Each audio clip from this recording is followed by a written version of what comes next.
जय हिंद। देखिए, 14,000 करोड़ रुपए को लेकर भगौड़ा घोषित मेहुल चौकसी को एक लंबे अरसे के बाद, एक लंबे इंतजार के बाद, लगभग 6 सालों के बाद वापस बेल्जियम से भारत लाया गया है। तो इसमें क्या कांड किया था आखिर, और पीएनबी को कैसे इसने 14,000 करोड़ का घपला कर दिया और बेल्जियम से लाया गया। तो उससे पहले हम लोग ये समझते हैं कि बेल्जियम क्या है, अभी इसने कैसे घोटाला किया। आप सुन के एकदम चौंक जाएंगे कि किस तरह से भ्रष्ट अधिकारी थे सब पीएनबी के अंदर, जिन्होंने ऐसे ऐसे काम किया था यहाँ पर। तो पहले थोड़ा सा हम लोग समझ जाते हैं बेल्जियम के बारे में। इसे बेल्जियम से लेकर आया जा रहा है यूरोप में, भारत में। बेल्जियम में एक्चुअली ये था नहीं, बेल्जियम में इलाज करने गया था और वहीं बेल्जियम से पकड़ा के इसे लाया गया है। अब इसका इलाज परमानेंट भारत में होगा। बेल्जियम के बारे में थोड़ा समझते हैं। बेल्जियम हीरे की कटिंग के लिए दुनिया में प्रसिद्ध है। पूरी दुनिया में हीरे की कटिंग के लिए बेल्जियम और सूरत प्रसिद्ध है। हीरे की असली वैल्यू होती है उसे कटिंग करके। जब हम हीरे को कट करते हैं तो हीरे और सोना में अंतर होता है कि सोना का टुकड़ा भी हो गया तो फिर से गला के उसे बना सकते हैं, बट हीरा में ऐसा नहीं होता है। अगर वो छोटा टुकड़ा हो गया तो फिर उसे तोड़ के हम लोग दोबारा इसे अलग जगह पे हम लोग बना नहीं सकते हैं। यही वजह है कि कई बार हीरे की जब कटिंग की जाती है तो कुछ छोटे छोटे पार्ट पुर्जे हीरे के बच जाते हैं, तो उसे हम अंगूठी के साइड वाले में या छोटे छोटे गहने में लगा के हम लोग यूज कर लेते हैं। तो हीरे की कटिंग के लिए बेल्जियम है। दूसरा, बेल्जियम जो है इसे यूरोप का कॉकपिट कहा जाता है। कॉकपिट जहाज के अगला हिस्सा को कहते हैं जहां पायलट बैठता है, इसलिए यूरोप का कॉकपिट कहा जाता था। क्योंकि पहले ना जो भी लड़ाइयां होती थी ये बेल्जियम के वाटरलू के मैदान में होती थी और वहीं से डिसाइड हो जाता था यूरोप पे कब्जा कौन करेगा। इसी तरह से फ्रांस का राजा था लुईस 16वां को 1793 में फांसी चढ़ा दिया गया, सबके सामने मार दिया गया और सेनापति था नेपोलियन और फ्रांस का राजा बना नेपोलियन। नेपोलियन ने सोचा कि क्यों ना हम पूरे यूरोप को कब्जा कर ले। नेपोलियन यूरोप पे कब्जा करने के लिए बेल्जियम की ओर बढ़ा। तो बेल्जियम में एक वाटरलू का मैदान है। बेल्जियम में इस वाटरलू के मैदान में 1815 में जब लड़ाई होती है तो यह वाटरलू की लड़ाई में नेपोलियन हार जाता है और यह नेपोलियन की आखिरी लड़ाई होती है। इसमें वियना संधि होती है और नेपोलियन को एल्बा द्वीप पर भेज दिया जाता है। लेकिन नेपोलियन यहाँ से वापस आ जाता है, फिर नेपोलियन को यहाँ से पकड़ के सेंट हेलेना द्वीप पे भेज दिया जाता है, जहाँ यहाँ नेपोलियन की मृत्यु हो जाती है। तो ये तो रहा बेल्जियम का इतिहास। लेकिन बेल्जियम से जो पकड़ के मेहुल चौकसी आए हैं, इन्हें इंटरपोल पे कैसे रेड कॉर्नर नोटिस जारी किया गया था, बेल्जियम ने कैसे प्रत्यार्पण संधि के तहत इन्हें भेज दिया। तो रेड कॉर्नर नोटिस, इंटरपोल और प्रत्यार्पण क्या होता है इसे समझते हैं। देखिए, जब कोई क्रिमिनल कोई बड़ा अपराध करके अपने देश को छोड़कर किसी दूसरे देश में भाग जाता है तो वहां पकड़ना बड़ा मुश्किल होता है। इसीलिए एक इंटरनेशनल पुलिस बनाई गई है जिसे शॉर्टकट में इंटरपोल कहा जाता है। इंटर मतलब इंटरनेशनल, पोल मतलब पुलिस। इसका मुख्यालय फ्रांस के लियोन्स शहर में है।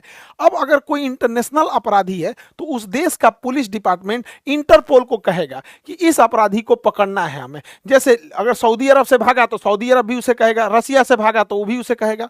अब उसे सबूत दिया जाएगा। तो इंडिया की पुलिस ने सारे ही सबूत दिया। इन सबूत के बाद उस नाम के, उस व्यक्ति के नाम पर एक रेड कॉर्नर नोटिस जारी किया जाता है और यह रेड कॉर्नर नोटिस हर एक देश के पुलिस को भेज दिया जाता है कि भैया ये आदमी जहां भी मिले आप इंटरपोल को सौंप दीजिएगा। और इंटरपोल वापस जिस देश का अपराधी उसे सौंप देता है। अभी जैसे नीरव मोदी को लाना है, अभी देखे रहेंगे तहर्रुर हुसैन राणा आया हुआ है, अभी मेहुल चौकसी आए हुए हैं। तो ये बड़ा इंटरपोल बड़ा अच्छा काम करता है। 195 देश हैं इंटरपोल में, बड़े अपराधी इंटरपोल की मदद से बहुत इजीली पकड़े जाते हैं सब। तो इसमें भारत का इंटरपोल ने भी मदद किया था।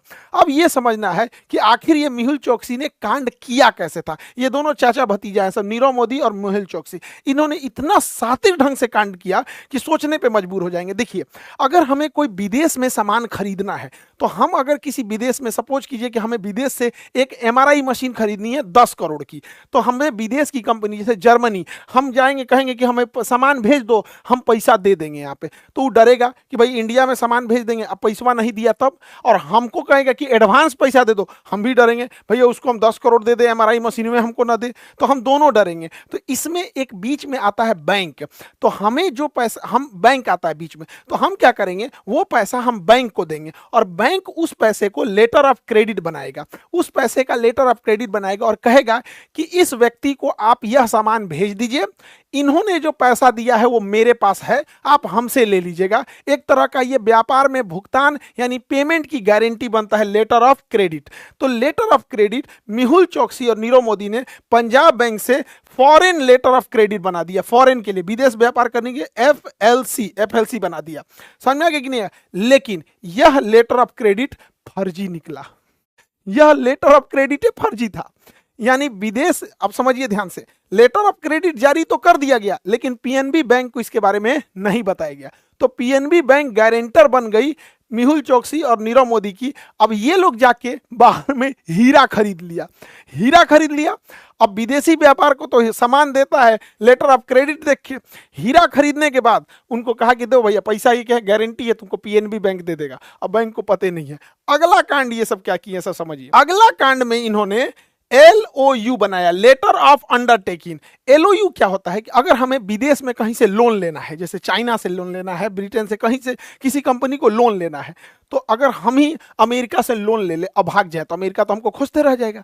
तो जब कोई देश लोन देना चाहता है तो उसके लिए भी एक बैंक गारंटर बनती है कि हाँ इस व्यापारी को आप लोन दे दीजिए, अगर ये नहीं चुका पाया तो बदले में हम चुकाएंगे। तो जैसे पीएनबी बैंक इनका लेटर ऑफ अंडरटेकिंग यानी LOU बन गया।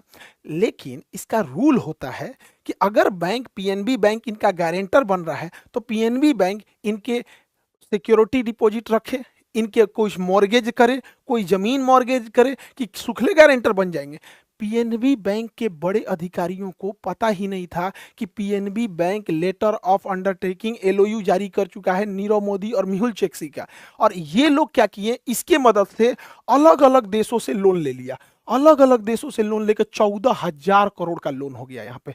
और वो विदेशी जो थे वो तो लोन देते जा रहे थे क्योंकि यहाँ पर उनको पंजाब बैंक का LOU मिला हुआ था।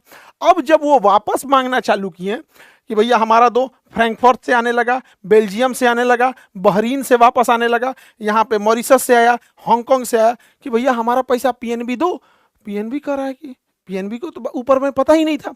अब समझिए सबसे खतरनाक कांड जब इन्होंने सीबीएस को बाईपास कर दिया। देखिए सीबीएस जो सिस्टम होता है, core banking solution, CBS system banking का रीढ़ कहा जाता है।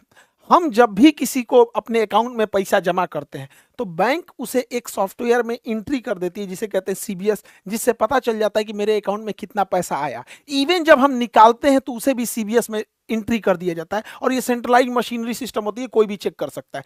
इसी सीबीएस सिस्टम में कोई कितना लोन लिया उसको एंट्री किया जाता है।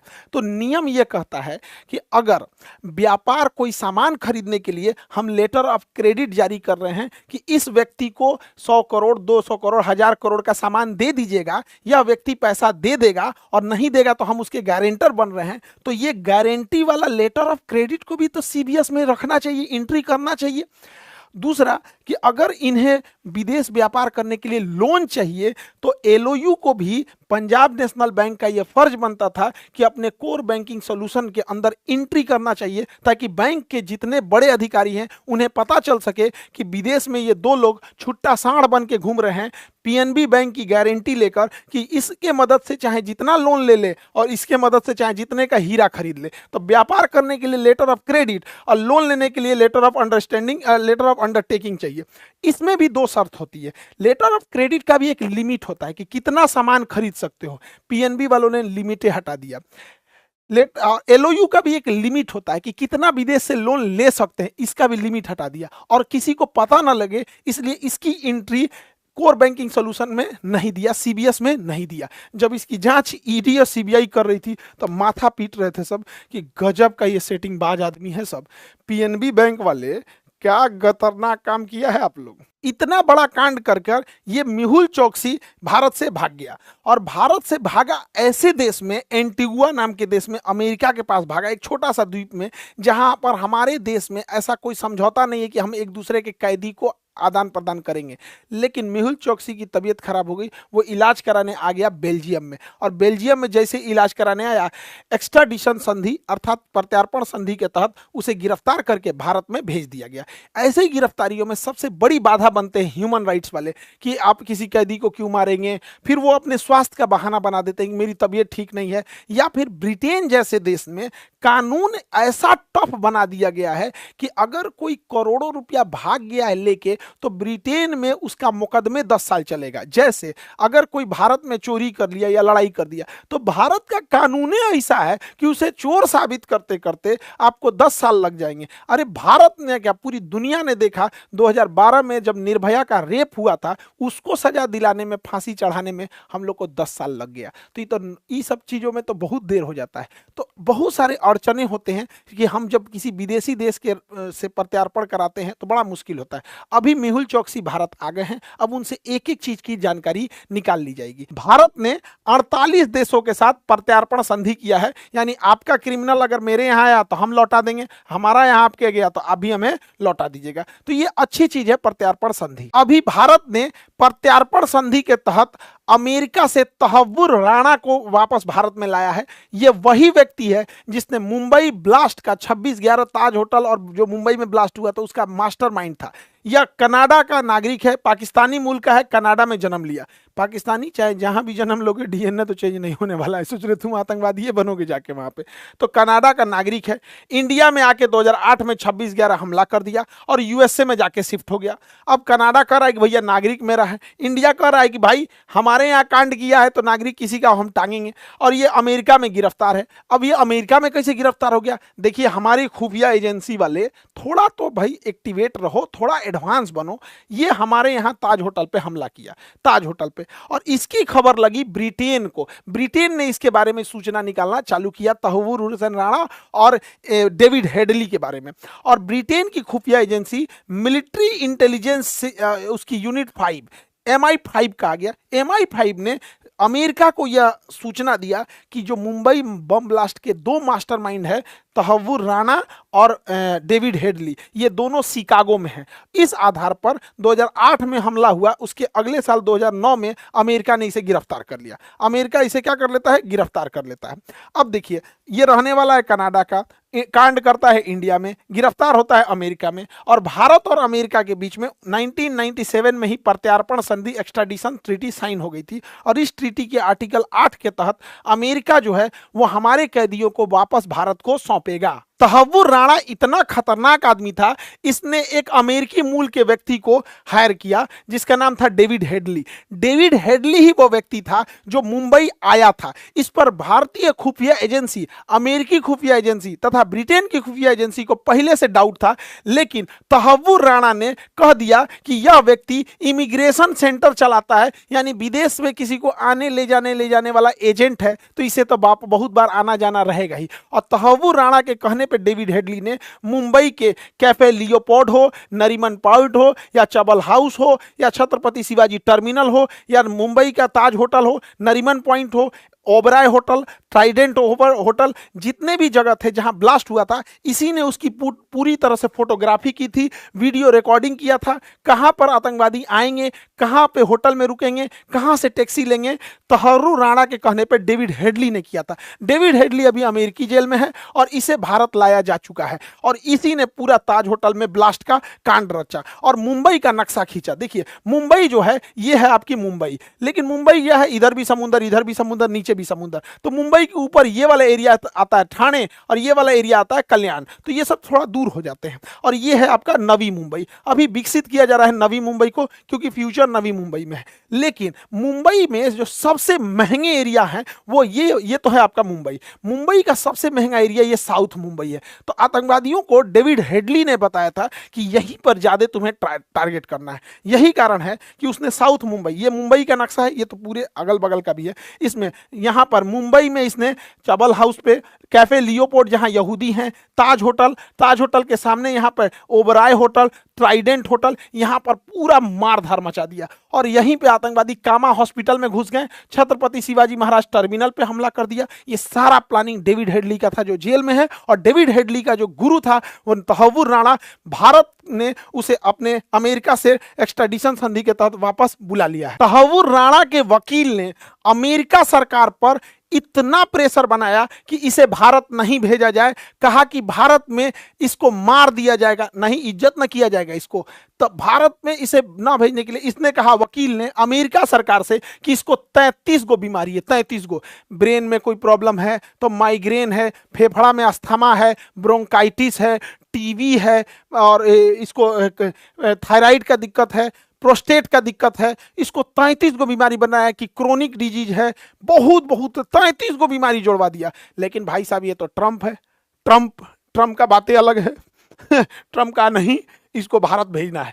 ट्रंप ने इनके वकील की एक भी बात नहीं सुनी और भारत भेज दिया गया। इसके वकील ने कहा कि भारतीय जेल की स्थिति अच्छी नहीं है और वहां पर जो सरकार है वो इतना इसका ध्यान नहीं रखेगी। अरे वकील साहब, राणा जी आपको क्या कहें, गलती मारे से हो गई। अब देखो ध्यान से, ये वकील साहब को क्या बताएं कि भारत में अभी नरेंद्र मोदी है तो कुछ हद तक इनके साथ उतना ज्यादा नहीं होगा। कहियो जो योगी आदित्यनाथ रहते, ई ऑन कैमरा गाड़ी पलट जाती, कोई कुछ नहीं कर पाता, चाहे ट्रंप होते चाहे कुछ भी। जो भारत पे इतना बड़ा हमला करेगा उसको बैठा के कोई इज्जत कर रहा है। फिलहाल तहव्वुर राणा, और ये तो अभी जेल में है, तहव्वुर राणा को एनआईए जो है अपने यहाँ इंदिरा गांधी एयरपोर्ट पे उतरते गिरफ्तार कर ली है। और किसी भी व्यक्ति को कोई जांच एजेंसी हो या पुलिस हो अपने यहाँ रखने से पहले उसे कोर्ट में पेश करना होता है। तो एनआईए इसे कोर्ट में पेश करने के लिए लेके गई। एनआईए ने इसे दिल्ली के पटियाला हाउस कोर्ट में प्रस्तुत किया और पटियाला हाउस कोर्ट ने राणा जी को कह दिया कि मुझको राणा जी माफ करना, 18 दिन का जिम्मेदारी दे दिए एनआईए को। अब एनआईए वाला क्या कांड करेगा आपके साथ हमें नहीं पता। भाई एनआईए वाले आप अपना स्वतंत्र हो यहाँ। हालांकि दिल्ली में देखेंगे तो Patiala house court, Rouse Avenue court, 30 Hazari court, ये बड़े फेमस कोर्ट हैं। तो नरेंद्र मोदी और एस जयशंकर साहब के नेतृत्व में विदेश नीति में एक चीज तो हुआ है कि भगोड़े लोग चाहे मेहुल चोकसी हो, अब अगला नंबर नीरव मोदी का है और विजय माल्या का है। इन दोनों लोग को भी बहुत जल्दी एक्स्ट्राडिशन संधि, प्रत्यार्पण संधि के तहत वापस लाया जा रहा है। विजय माल्या का लगभग हर एक रास्ता क्लियर हो चुका है। अब विजय माल्या बस आखिरी दाव लगा रहे हैं ब्रिटेन में कि हमको एसाइलम दे दिया जाए। ब्रिटेन एसाइलम देगा नहीं, वापस ये आएंगे और नीरव मोदी आएंगे। तो देखिए, भारत की संपत्ति को कोई लूट के लेके जाए, थोड़ा समय लगे लेकिन इसको जरूर वापस लेके आना है। इससे क्या है कि संवैधानिक संस्थाओं पर फेथ बनता है। जबकि आप अपने मन से सोच के देखिए कितना शातिर थे सब, ये मेहुल चोकसी हो जाए चाहे नीरव मोदी हो जाए। पीएनबी बैंक से किस तरह से लेटर ऑफ क्रेडिट निकलवा दिया, ऊपर तक जानकारी नहीं दिया, एलओयू लाया, जानकारी नहीं दिया, even CBS system, core banking system में भी नहीं चढ़ाया। इसका मतलब आप सोचिए कि भारत में कितने करप्ट लोग बैठे हुए हैं। तो ऐसे में किस तरह से अंग्रेज जब आए होंगे सब, तो ऐसे ही ना लोगों को मिला मिला मिला मिला, किसी राजा को मार दिया, किसी को मिला लिया, हमें गुलाम बना दिया। आज भी देखिए पढ़ाई लिखाई से जो पढ़े लिखे लोग हैं वो ज्यादा करप्शन कर रहे हैं। आई होप आप इस घोटाले को समझ गए होंगे। और नीट और जेई वाले जो स्टूडेंट है, कोटा के जितने बेस्ट फैकल्टी थे उन लोगों को जोड़कर हम लोगों ने ऑफलाइन भी स्टार्ट कर दिया, चाहे वो गुवाहाटी हो, प्रयागराज हो, दिल्ली हो, देहरादून हो। तो इन जगहों पे स्टार्ट हो गए हैं एकदम मिनिमम फी में। और अभी आपका 21, 22, 23 लगातार बैचेज स्टार्ट है यहाँ पे। तो जो भी बच्चे हैं, खास करके गार्जियन लोग, आपका पैसा और बच्चों का भविष्य बर्बाद ना हो, क्योंकि अब बहुत ज़्यादा जरूरत नहीं है आपको कोटा जाने की। और जो कंपटीशन वाले बच्चे हैं, आप लोग का रेलवे वाले बच्चों के लिए जो एएलपी का बैच है वो 24 तारीख से स्टार्ट हो गया है। ऑनलाइन इसे ले सकते हैं। और पॉकेट जीके में तो मेरे ख्याल से जगह भी नहीं बचा होगा, ये भी स्टार्ट हो गया है। तो आपको जो भी सहूलियत लगे आप उस हिसाब से जुड़ सकते हैं। आई होप आप टॉपिक को समझ गए होंगे। मिलेंगे नेक्स्ट क्लास में। जय हिंद।